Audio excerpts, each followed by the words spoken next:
que vamos a tratar de despedirnos de la mejor manera.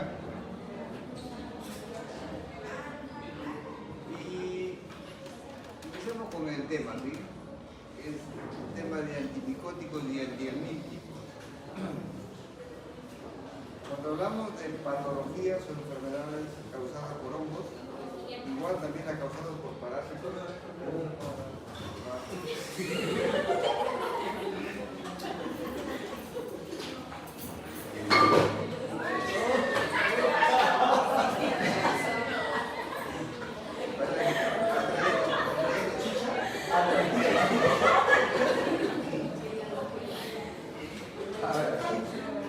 bueno, estaba diciendo que cuando donde los agentes causales son hongos o parásitos, el término correcto no es hablar de infecciones, sino hablar de infestaciones. Ya empezamos. El término correcto es infestaciones. Entonces hablamos de las infestaciones por hongos y por parásitos, no de infecciones. Ahora todo el mundo la informalidad gobierna y le llaman como quieran, pues, ¿no? No es así, por favor. Hay que tener rigor en las denominaciones. Y en verdad, igual como una serie de otros procesos patológicos, los fármacos que usamos ahí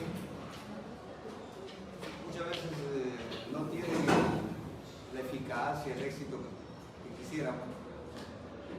Y más aún su manejo es complejo, ya que las infestaciones, especialmente por hongos, cuando son sistémicas, que ya invadieron el organismo, en verdad son muy difíciles de superar, muy difíciles.